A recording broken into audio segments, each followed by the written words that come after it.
Hi friends, welcome to JV aspirants YouTube channel GK and current affairs. And మన ఛానల్లో ఇచ్చేటువంటి content మీకు నచ్చినట్లయితే తప్పకుండా సబ్స్క్రైబ్ చేసుకోండి. అండ్ ఫర్దర్ అప్డేట్స్ మిస్ అవ్వకుండా ఉండాలంటే బెల్ ఐకాన్ కూడా క్లిక్ చేయండి. అప్పుడే మేము చేసే వీడియోలు మీకు నోటిఫికేషన్ రూపంలో వస్తాయి ఫ్రెండ్స్. ఓకే, అండ్ ఈ వీడియోలో మనము 2024లో 18వ లోక్సభ ఏర్పడింది.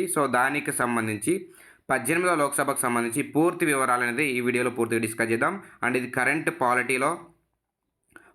కరెంట్ అఫైర్స్లో మోస్ట్ ఇంపార్టెంట్ టాపిక్. దీని నుంచి కంపల్సరీగా మీకు క్వశ్చన్స్ వచ్చే అవకాశం ఉంది ఏ ఎగ్జామ్లో అయినా సరే.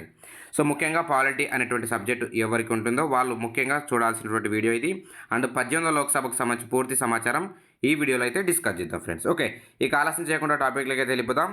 18వ లోక్సభ పూర్తి సమాచారం. అండ్ దీనికి సంబంధించిన నోట్స్ ఆల్రెడీ మన జూన్ మ్యాగజైన్లో ఇవ్వడం జరిగింది. అక్కడ నుంచి మీకు కొన్ని ఈ టాపిక్కి సంబంధించిన స్క్రీన్ షాట్ తీసి మీకు ఇక్కడైతే డిస్కస్ చేస్తున్నాను ఫ్రెండ్స్. ఓకే, లోక్సభ ఎన్నికలు 2024కు సంబంధించి ఫైనల్ రిజల్ట్ ఒకసారి చూసుకుంటే దీనికి సంబంధించి మొత్తంగా 543 లోక్సభ స్థానాలకు గాను ఎన్నికలు జరిగితే ఇందులో ఎన్డీఏ కూటమికి ప్రతిదీ ఇంపార్టెంట్ ఇక్కడ మనం డిస్కస్ చేస్తున్నది. ఇక్కడ ఎన్డీఏ కూటమికి 293 సీట్లు దక్కాయి 543లో. అండ్ ఇండియా కూటమికి 234 సీట్లు. అంటే అప్పటికి ఈ యొక్క లోక్సభ ఫైనల్ రిజల్ట్ వచ్చేసరికి అలా ఉంటుంది ఇండియా కూటమికి. అండ్ ఇతరులు వీళ్ళకు ఎవరికి మద్దతు ఇస్తున్నారు అనేది ఆ తర్వాత ఆ యొక్క కూటములకు సంబంధించి సీట్లు పెరిగే అవకాశం ఉంటుంది. ఓకే, ఫర్ ఎగ్జాంపుల్ ఇక్కడ ఇతరులు అన్నారు, వీళ్ళు ఇందులో ఇండియా కూటమికి మద్దతు ఇవ్వచ్చు, అలాగే ఎన్డీఏ కూటమికి కూడా మద్దతు ఇవ్వచ్చు. Okay friends, and next topic చూద్దాం. 2024 లోక్సభ ఎన్నికల్లో అత్యధిక మెజారిటీ సాధించింది ఎవరు? ఇలాంటి మెజారిటీ ఎవరు ఎక్కువ సాధించారు అండ్ ఏ పార్టీ అండ్ ఏ నియోజకవర్గం గురించి అడుగుతారు. ఇక్కడ చూద్దాం. 18వ లోక్సభలో అత్యధిక మెజారిటీ సాధించినటువంటి వ్యక్తి ఎవరంటే శంకర్ లాల్వానీ పేరు గుర్తుపెట్టుకోండి. ఆయన బీజేపీ పార్టీకి చెందిన వారు. మధ్యప్రదేశ్లో ఉన్నటువంటి ఇండోర్ లోక్సభ నియోజకవర్గం నుండి గెలిచారు. ఈయనకు 11,75,092 సీట్లు అత్యధికంగా మెజారిటీ రావడం జరిగింది. ఓట్లు అత్యధికంగా రావడం జరిగింది. అండ్ సెకండ్ ప్లేస్లో ఎవరున్నారంటే రికబుల్ హుసేన్. ఈయన కాంగ్రెస్ పార్టీకి చెందినటువంటి వారు. అండ్ ఈయన వచ్చేసి లోక్సభ నియోజకవర్గం వచ్చేసి దుబ్రీ స్థానం. ఈయనకు 10,12,476 ఓట్ల మెజార్టీతో గెలవడం జరిగింది, అత్యధిక మెజార్టీ. అండ్ థర్డ్ వచ్చేసి మాజీ మధ్యప్రదేశ్ ముఖ్యమంత్రి శివరాజ్ సింగ్ చౌహాన్ బీజేపీ పార్టీ. ఈయన విదిశా స్థానం నుండి 8,21,408 ఓట్ల మెజారిటీతో గెలుపొందడం జరిగింది. ఈ మూడు ఇంపార్టెంట్ గుర్తుపెట్టుకోండి.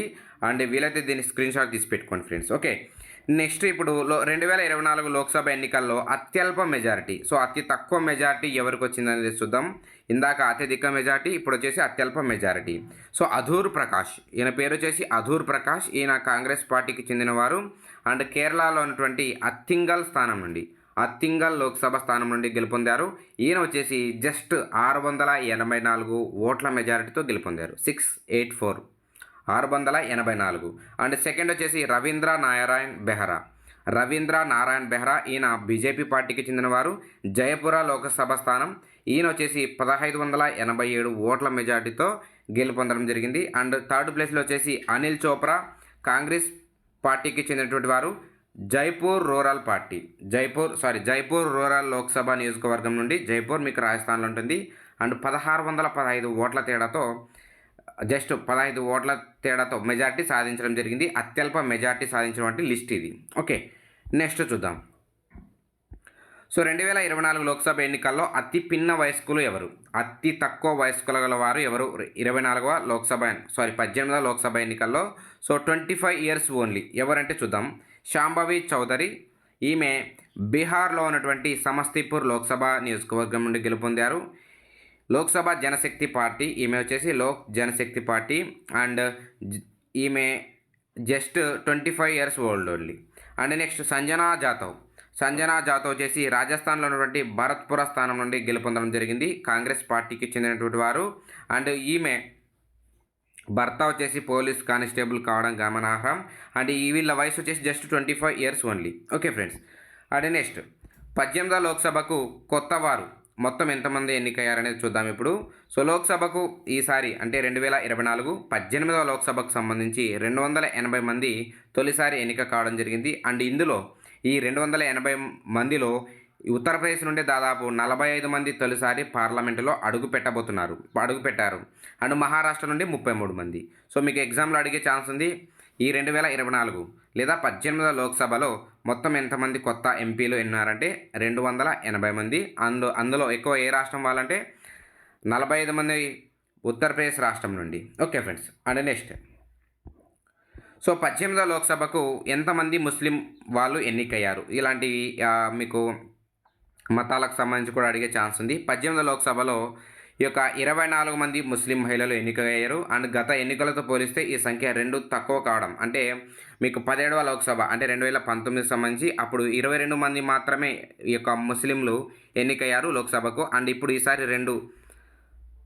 లాస్ట్ టైం 26 ఉంటే ఈసారి 2 తక్కువ అయ్యాయి. అంటే 2019లో 26 ఉంటే ఇప్పుడు 2024లో 24. ఇది గుర్తుపెట్టుకోవచ్చు. 2024లో ఎంతమంది ముస్లింలు అంటే 24 మంది, 2024లో 24 మంది. ఓకే. అండ్ ఈ ఎన్నికల్లో మొత్తం 78 మంది ముస్లిం మహిళలు పోటీ చేయగా కేవలం 24 మంది మాత్రమే ఎన్నిక కావడం జరిగింది. అండ్ నెక్స్ట్, సో లోక్సభకు 74 మంది మహిళలు ఎన్నికయ్యారు. సో మీకు అడుగుతారు ఎగ్జామ్ పాయింట్ ఆఫ్ వ్యూలో 2024 లోక్సభ లేదా 18వ లోక్సభకు మొత్తం ఎంతమంది మహిళలు ఎన్నిక కావడం జరిగింది అని అడుగుతారు. సో 74 మంది మొత్తం. 2024లో 74 మంది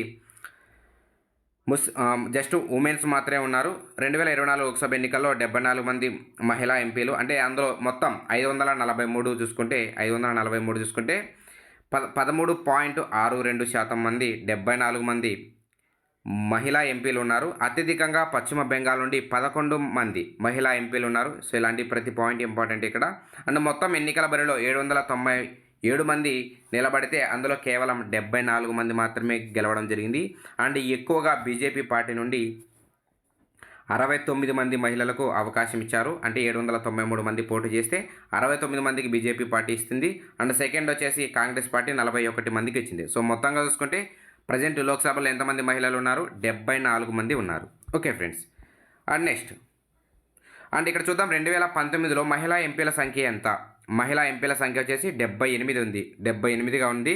అండ్ ప్రజెంట్ లోక్సభలో అంటే 18వ లోక్సభలో 74 మంది మహిళా ఎంపీలు పార్లమెంటులో ఉన్నారు, అంటే లోక్సభలో ఉన్నారు friends. Okay. And next, so ఈవీఎంల ద్వారా ఓటు వేసిన వారు ఎంతమంది? మీకు ఎన్నికలకు సంబంధించి కూడా అడుగుతారు డేటా. సో 2024 సార్వత్రిక ఎన్నికల్లో ఈవీఎంల ద్వారా దేశవ్యాప్తంగా ఉన్నటువంటి ఓటర్లలో 65.79% మంది తమ ఓటు హక్కును వినియోగించుకున్నారు. ఎంత శాతం? 65.79% మంది ఈవీఎం ఎలక్ట్రానిక్ ఓటింగ్ మిషన్స్ ద్వారా ఎన్నిక కావడం జరిగింది. అండ్ ఇందులో ఈ యొక్క తపాలా బ్యాలెట్స్ ఉంటాయి కదా, తపాలా బ్యాలెట్స్ని ఇందులో కలపలేదు. జస్ట్ కేవలం ఇవి 65% అనేది ఈవీఎంల ద్వారా వచ్చినటువంటి ఓట్లు మాత్రమే. ఓకే. అండ్ 2019 లోక్సభ ఎన్నికల్లో ఇది ఎంత శాతంగా ఉండిందంటే 67% ఉంది. ఈసారి 2%, దాదాపు 2-3% తగ్గిపోయింది. అండ్ అప్పుడు 2019లో ఓటర్ల సంఖ్య దాదాపు 91.20 కోట్ల మంది ఉన్నారు. అండ్ 2024లో ఓటర్ల సంఖ్య వచ్చేసి మొత్తం 96.88 కోట్ల మంది. ఒకసారి మీకు ఇలా కాంబినేషన్ పరంగా కూడా క్వశ్చన్ అడుగుతారు. 2019లో ఓటర్ల సంఖ్య ఎంత, అండ్ 2024లో ఓటర్ల సంఖ్య ఎంత, అండ్ 2019 లోక్సభ ఎన్నికల్లో ఎంత శాతం పోలింగ్ నమోదైంది, అండ్ ప్రజెంటు ఎంత శాతం పోలింగ్ నమోదైంది అని ఇలాంటి మీకు కంపారిజన్ రూపంలో క్వశ్చన్స్ అడిగే ఛాన్స్ ఉంది. నెక్స్ట్ టాపిక్ చూద్దాం. సో 2024 లోక్సభ ఎన్నికల్లో మొత్తంగా చూసుకుంటే ఒకసారి ఫైనలైజ్ చూద్దాం. సో ఎన్నికలు జరిగినటువంటి లోక్సభ స్థానాల సంఖ్య మొత్తం 543. మొత్తం వచ్చేసి 543. అందులో ఒక్క లోక్సభ స్థానం మాత్రమే ఏకగ్రీవంగా నమోదు కావడం జరిగింది. సో ఏకగ్రీవంకి సంబంధించి ఈసారి తప్పకుండా క్వశ్చన్ వస్తుంది మీరు రాయబోయే ఎగ్జాముల్లో. సో ఆ ఒక్కటి ఏంటంటే గుజరాత్లో ఉన్నటువంటి సూరత్ స్థానం నుండి ఏకైక వ్యక్తి ఏకగ్రీవంగా ఎన్నికయ్యారు. అండ్ దీనికి సంబంధించి కూడా ఆల్రెడీ మనం టాపిక్స్ డిస్కస్ చేయడం జరిగింది, అక్కడ మీరు పూర్తిగా చూసేయండి. ఓకే. అండ్ మొత్తం పోటీ చేసినటువంటి అభ్యర్థులు వచ్చేసి 8,360 మంది. అండ్ ఎన్నికల సంఘం వద్ద నమోదైనటువంటి ఓటర్లు వచ్చేసి 96.88 కోట్లు, అంటే ఎన్నికల సంఘం వద్ద నమోదైనటువంటి ఓటర్లు. అండ్ వీరిలో మహిళా ఓటర్లు వచ్చేసి 47 కోట్లు అని చెప్పి సింపుల్గా చెప్దాం, మళ్ళీ పాయింట్స్ అనేది మీకు కష్టంగా ఉంటుంది వినడానికి. అండ్ పురుషులు వచ్చేసి 49 కోట్ల మంది. అండ్ తొలిసారి నమోదు చేసుకుంటే ఓటర్లు వచ్చేసి 1.8 కోట్లు. సో ఫస్ట్ టైం ఓటర్లు అనమాట వీళ్ళు 1.8 కోట్ల మంది. అండ్ ఫస్ట్ టైం ఓటర్లలో 85 లక్షల మంది ఉమెన్స్ ఉన్నారు. అండ్ పురుషులు వచ్చేసి 95 లక్షల మంది ఉన్నారు.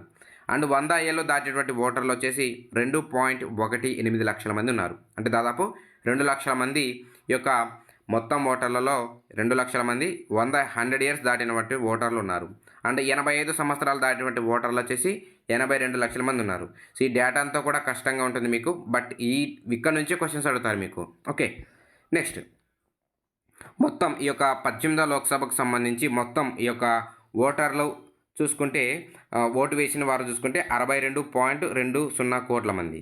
సో మొత్తం దాదాపు 90 కోట్ల పైగా ఓటర్లు ఉంటే జస్ట్ 62 కోట్ల మంది మాత్రమే ఓటు వేయడం జరిగింది. అండ్ ఎన్నికల షెడ్యూల్ విడుదల రోజు 16వ తేదీ మార్చి నెలలో. సో ఇవంతా కూడా మీకు ఇంపార్టెంట్ అని కాదు, మొత్తం 7 దశల్లో ఎన్నికలు జరిగాయి అనేది పాయింట్ గుర్తుపెట్టుకోండి. ఓకే, అండ్ నెక్స్ట్ చూద్దాం. సో 2024 ఎన్నికలు లేదా 18వ లోక్సభకు సంబంధించి మొత్తం ఈ యొక్క ట్రాన్స్జెండర్ల ఓటర్లు అనేది శాతం అనేది పెరగడం జరిగింది. సో ఇందులో చూద్దాం పాయింట్స్ అనేది. 2024 లోక్సభ ఎన్నికల్లో ట్రాన్స్జెండర్ల ఓటర్ల పోలింగ్ శాతం అనేది గత సార్వత్రిక ఎన్నికల కన్నా పెరగడం జరిగిందని ఎన్నికల సంఘం అయితే తెలియజేసింది. అండ్ తాజా ఎన్నికల్లో వీరి ఓటర్ల శాతం వచ్చేసి 25%, మొత్తం 100% ఈ యొక్క ఓటర్లకు సంబంధించి 25% ట్రాన్స్జెండర్ సంబంధించి ఓటర్లు నమోదు కావడం జరిగింది. అండ్ 2019లో వచ్చేసి 14% ఈ యొక్క ట్రాన్స్జెండర్ల ఓటింగ్ నమోదైతే ఈసారి 25% నమోదు కావడం జరిగింది. అండ్ ఇది ఇంపార్టెంట్ పాయింట్ ఇది. నెక్స్ట్, ఇండోర్లో నోటాకు నన్ ఆఫ్ ద అబౌవ్ అనేటువంటి ఒక ఆప్షన్కు 2,18,674 ఓట్లు అనేవి నమోదు కావడం జరిగింది. ఇది రికార్డ్ అనమాట. సో ఇప్పటి వరకు నోటాకు ఇంతవరకు దేశంలో అత్యధికంగా ఎక్కడ కూడా ఇంత భారీ ఓట్లు అనేది రాలేదు నోటాకు. అండ్ ఫస్ట్ టైం మధ్యప్రదేశ్లో ఉన్నటువంటి ఇండోర్ లోక్సభ నియోజకవర్గంలో రికార్డు స్థాయిలో ఏం జరిగిందంటే 2,18,674 మంది నన్ ఆఫ్ ది అబౌవ్ అనేటువంటి ఆప్షన్కు ఎంపిక కావడం జరిగింది. అంటే అటు బీజేపీ, అటు కాంగ్రెస్, ఇటు మిగతా పార్టీలకు కాకుండా నన్ ఆఫ్ ది అబౌవ్కు దాదాపు 2,18,674 మంది నన్ ఆఫ్ ది అబౌవ్కు అనే ఆప్షన్ సెలెక్ట్ చేసుకోవడం జరిగింది. ఎందుకంటే అక్కడ ఒక చిన్న కాన్ఫ్లిక్ట్ జరిగింది. రెండు పార్టీలు కాంగ్రెస్ అండ్ బీజేపీ రెండు పార్టీల మధ్య హోరాహోరీన ఈ యొక్క ఎన్నికలు జరుగుతున్న సమయంలో ఎన్నికల దగ్గరకు వచ్చే సమయానికి ఏం జరిగిందంటే అక్కడ కాంగ్రెస్ అభ్యర్థి ఆ యొక్క పోటీ నుండి తప్పుకోవడం జరిగింది. అప్పుడు కేవలం బీజేపీ పార్టీకి. అందుకనే దేశంలో ఇప్పుడు ఈ యొక్క 18వ లోక్సభలో అత్యధిక మెజార్టీ సాధించింది కూడా ఈ యొక్క బీజేపీ అభ్యర్థి ఇండోర్ స్థానం నుండే. అండ్ ఇక్కడ కాంగ్రెస్ అభ్యర్థి ఈ యొక్క ఎన్నికల నుండి తప్పుకోవడం ద్వారా అప్పుడు బీజేపీ పార్టీకి చెందినటువంటి వ్యక్తికి అత్యధిక ఓట్లు రావడం జరిగింది. సో ఇక్కడ ఆ యొక్క ఓట్లు కాంగ్రెస్ అభ్యర్థికి పడాల్సినటువంటి ఓట్లు ఏం చేసిందంటే కాంగ్రెస్ పార్టీ ఆ యొక్క ఓట్లన్నీ కూడా మీరు నన్ ఆఫ్ ది అబౌవ్కు నోటాకు వేయండి అని చెప్పేసి ప్రజలను వేడుకోవడం జరిగింది. అందుకని అక్కడ ఉన్నటువంటి ప్రజలు ఈ యొక్క ఇండోర్ లోక్సభ నియోజకవర్గం ఉన్నటువంటి కాంగ్రెస్ పార్టీ తరపున ఉన్నటువంటి పీపుల్స్ ఎవరైతే ఉంటారో వాళ్ళు నన్ ఆఫ్ ది అబౌవ్కి వేయడం జరిగింది. అందుకని ఇక్కడ గరిష్ట నోటాకు ఓట్లు పడడం జరిగింది. ఇది ఇక్కడ అటువంటి కథ. ఓకే ఫ్రెండ్స్, అండ్ నెక్స్ట్ చూద్దాం. సో 2024 లోక్సభకు ఎన్నికైనటువంటి ఎంపీలపై ఒక నివేదిక అయితే రావడం జరిగింది. అసోసియేషన్ డెమోక్రటిక్ రిఫార్మ్స్ అనేటువంటి సంస్థ విడుదల చేసింది. అండ్ సంబంధించి ముఖ్యమైన అంశాలు చూద్దాం. సో లోక్సభకు ఎన్నికైనటువంటి 543 మంది నూతన మొత్తం ఎంపీల్లో 251 మందిపై క్రిమినల్ కేసులు ఉన్నాయి. మీకు అడుగుతారు ఎగ్జామ్ పాయింట్ ఆఫ్ వ్యూలో. మొత్తం ప్రజెంట్ 18వ లోక్సభలో 543 మంది లోక్సభ ఎంపీలు ఉంటే అందులో ఎంత శాతం మందిపై క్రిమినల్ కేసులు ఉన్నాయంటే 46%, లేదా ఒకసారి అంకెలు అడిగితే 251 మందిపై. వీరిలో 27 మంది దోషులుగా తేలిన వారు ఉన్నారు. అండ్ ఈ యొక్క లోక్సభకు భారీ సంఖ్యలో ధనవంతులు కూడా ఎన్నికయ్యారని, అలాగే మొత్తం 504 మంది మిలియనీర్లు అడుగుతారు. ఇంపార్టెంట్, ఎంతమంది మిలియనీర్లు ఉన్నారంటే ప్రజెంట్ లోక్సభలో 504 మంది. అండ్ సంపద పరంగా చూసుకుంటే గుంటూరు నియోజకవర్గం నుండి ఎన్నికైనటువంటి టీడీపీ పార్టీ చంద్రశేఖర్ పెమ్మసాని తొలి స్థానంలో ఉన్నారు. అంటే ప్రజెంట్ అత్యధిక ధనవంతుడు ఎవరున్నారంటే లోక్సభలో ప్రజెంట్ ఈ యొక్క చంద్రశేఖర్ పెమ్మసాని ఉన్నారు, TDP party and Guntur Lok Sabha నియోజకవర్గం నుండి. అండ్ ఈయన యొక్క ఆస్తి విలువ వచ్చేసి 5,705 కోట్ల రూపాయలు. ఆ యొక్క ఆస్తి విలువ 5,705 కోట్ల రూపాయలు. అండ్ సెకండ్ వచ్చేసి కొండా విశ్వేశ్వర రెడ్డి తెలంగాణ, ఈయన బీజేపీ ఎంపీ, చేవెళ్ళ లోక్సభ నియోజకవర్గం. ఈయన యొక్క ఆస్తి వచ్చేసి 4,568 కోట్లు. అండ్ థర్డ్ ప్లేస్లో నవీన్ జిందాల్ ఉన్నారు. ఈయన హర్యానాలో ఉన్నటువంటి కురుక్షేత్ర లోక్సభ నియోజకవర్గం నుండి ఎన్నికయ్యారు. ఈయన యొక్క ఆస్తి వచ్చేసి 1241 కోట్ల రూపాయలు. సో ఇంపార్టెంట్ ఇవి పాయింట్స్ అన్నీ కూడా.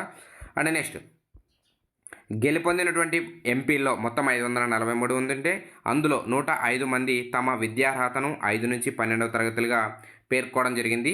అండ్ మరో 420 మంది గ్రాడ్యుయేషన్ లేదా అంతకన్నా పై చదువులు చదివినట్లు వెల్లడించడం జరిగింది. అండ్ డిప్లొమా చదివిన వాళ్ళు 17 మంది ఉన్నారు. అండ్ అక్షర జ్ఞానం ఉన్న వాళ్ళు ఒక్కరు మాత్రమే ఉన్నారు. అండ్ 233 మంది అంటే దాదాపు 43% మంది ఎంపీలు తమపై క్రిమినల్ కేసులు ఉన్నట్లు స్వయంగా వాళ్ళు అఫిడవిట్లో ప్రకటించడం జరిగింది. అండ్ ఎన్నికైన వారిలో 170 మంది లేదా 31% మందిపై అత్యాచారం కేసులు, అలాగే హత్యాయత్నము లేదా అపరోహణ, మహిళలపై ఆకృత్యాల వంటి తీవ్రమైనటువంటి నేరాభియోగాలు ఉన్నాయి. మొత్తం 31% చూడండి. ఇలాంటివి మీకు అడుగుతారు ఎగ్జామ్ పాయింట్ ఆఫ్ వ్యూలో. అండ్ 2014 లోక్సభలో 185 మంది, అలాగే 2009లో 162 మంది, అలాగే 2004లో 125 మంది. ఈ డేటా ఓల్డ్ డేటా అంతా కూడా అంత అవసరం లేదు, ప్రజెంట్ డేటా గుర్తుపెట్టుకుంటే సరిపోతుంది. ఓకే, సో 2019లో ఎంతమందిపై ఈ యొక్క అత్యాచారము, హత్యాయత్నం కేసులు ఉన్నాయంటే 2019లో 233 మందిపై ఉంటే ప్రజెంట్ 2024లో 170 మంది. సో తగ్గడం జరిగింది, దాదాపు 30-60 మంది తగ్గడం జరిగింది. ఓకే, నెక్స్ట్ సో 18వ లోక్సభకు సంబంధించి పూర్తి వివరాలు ఒకసారి ఒక బ్రీఫ్గా చూస్తే, సార్వత్రిక ఎన్నికల్లో విజయం సాధించి ప్రస్తుతం లోక్సభలో అడుగు పెట్టబోతున్నటువంటి వారిలో సగానికి పైగా కొత్త వారే ఉన్నారు. అంటే దాదాపు 280 మంది ఈ యొక్క ఫస్ట్ టైం ఈ యొక్క లోక్సభకు ఎన్నిక కావడం జరిగింది. ఒకసారి దాని పర్సంటేజ్లో చెప్తే 52% ప్రజెంట్ లోక్సభలో కొత్త మొహాలే కనిపిస్తున్నాయి అన్నమాట. ఓకే, అండ్ సభ్యుల యొక్క బలాల్లో సంఖ్య పరంగా చూసుకుంటే బీజేపీ పార్టీకి 240 మంది ఉన్నారు. అండ్ కాంగ్రెస్ పార్టీకి 99 మంది ఉన్నారు. అండ్ సమాజ్వాదీ పార్టీకి 37 మంది ఉన్నారు. See we major parties in Lok Sabha present situation 18వ లోక్సభలో. అండ్ మొత్తం 41 పార్టీల సభ్యులు ఉన్నారు. అంటే ప్రజెంట్ లోక్సభలో ఎన్ని పార్టీలు చెందిన వాళ్ళు ఉన్నారంటే 41 పార్టీలు. చిన్న చిత్తకానే కాకుండా మొత్తం చిన్న నుంచి పెద్ద పార్టీల వరకు మొత్తం ఎన్ని పార్టీలు ఉన్నాయంటే 41 పార్టీల మంది ఉన్నారు. 41 పార్టీలకు చెందినటువంటి ఎంపీలు ఉన్నారు. అండ్ గత లోక్సభ అంటే 17వ లోక్సభలో అంటే 2019లో సభ్యులుగా ఉన్నటువంటి 216 మంది తిరిగి 18వ లోక్సభకు కూడా ఎన్నిక కావడం జరిగింది 2024లో. అండ్ మొత్తం 53 మంది మంత్రుల్లో 35 మంది తిరిగి ఎన్నిక కావడం జరిగింది లాస్ట్ టైం వాళ్ళు, ఇప్పుడు ప్రజెంట్కు. ఓకే, సో 18వ లోక్సభ సభ్యుల సగటు వయసు 56 సంవత్సరాలుగా ఉంది. అండ్ వీరిలో 17వ సభలో వీళ్ళ వయసు 59 వాళ్ళు. అండ్ సో అప్పటికిప్పటికి 3 years తగ్గిపోయింది. సో ప్రజెంట్ 18వ లోక్సభలో సభ్యుల సగటు వయసు వచ్చేసి 56 సంవత్సరాలను గుర్తుపెట్టుకోండి. నెక్స్ట్ 74 మంది, దాన్ని పర్సంటేజ్గా చెప్పుకుంటే 14% మహిళా సభ్యులు ఉన్నారు, ఇందాకే డిస్కస్ చేసాం. అండ్ దక్షిణాఫ్రికాలో 46%, యూకేలో 35%. సో భారతదేశంతో పోల్చుకుంటే మహిళా సభ్యుల సంఖ్య తక్కువగానే ఉంది, మన భారతదేశంలో సభ్యుల సంఖ్య తక్కువగా ఉంది. ఓకే, అండ్ నూతన లోక్సభకు ప్రాతినిధ్యం వహించేటువంటి ఎంపీల్లో 78% మంది డిగ్రీ, ఇందాక డిస్కస్ చేసాం వాళ్ళకి సంబంధించి. అలాగే 5% మంది డాక్టరేట్లు పూర్తి చేశారు.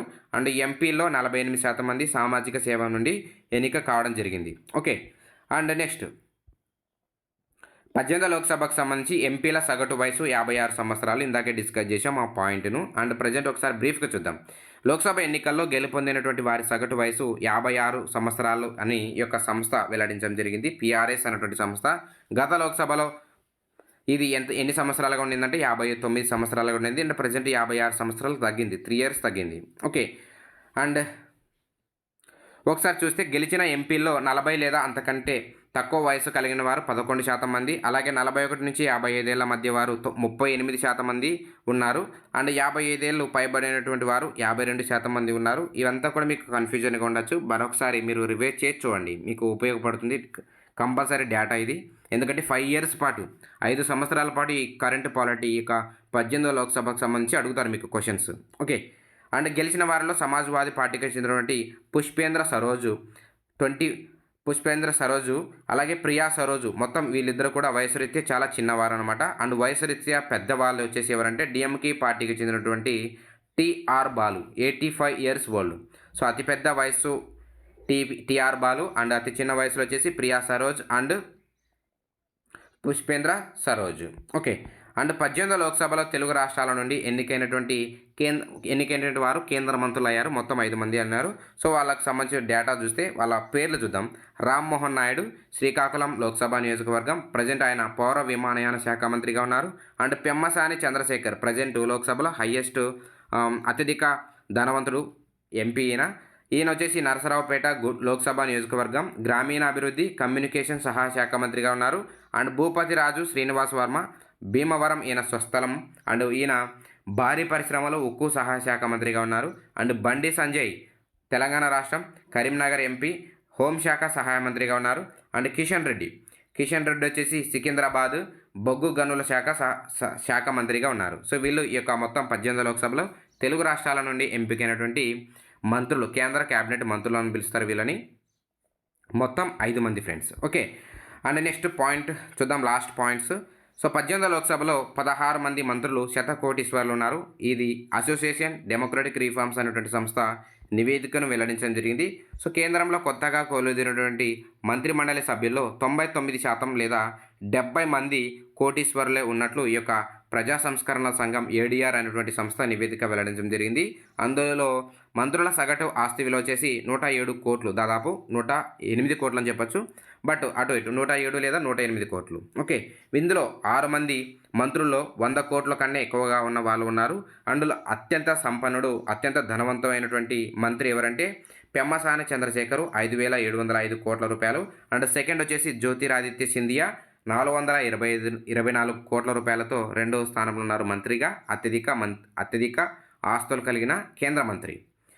నెక్స్ట్ థర్డ్ ప్లేస్లో హెచ్డి కుమారస్వామి 217 కోట్ల రూపాయలతో 3వ స్థానంలో ఉన్నారు. అండ్ మంత్రులుగా ప్రమాణం చేసినటువంటి వారిలో 71 మందిలో 66% మంది, అంటే దాదాపు 47 మంది వయసు రీత్యా 51 సంవత్సరాల నుండి 70 సంవత్సరాల మధ్య ఉంది. అండ్ ఇదంతా కూడా డేటా మీకు ఆల్రెడీ ఎక్స్ప్లెయిన్ చేశాం, బట్ ఒకసారి ఫైనలైజ్ చూస్తున్నాను మీకోసం. ఓకే, సో ఇది మీకు 2024కు సంబంధించి లేదా 18వ సంబంధించి పూర్తి వివరాలు. అండ్ దీనికి సంబంధించి కంపల్సరీ మీకు ఎగ్జామ్ పాయింట్ ఆఫ్ వ్యూలో అడుగుతారు, కరెంటు పాలిటీ లేదా కరెంట్ అఫైర్స్లో భాగంగా. సో ఈ వీడియో మీకు నచ్చినట్టయితే తప్పకుండా మీ ఫ్రెండ్స్కి షేర్ చేయండి అండ్ మాకు సపోర్ట్ చేస్తున్నాను friends. And thank you for watching this video. Thank you very much.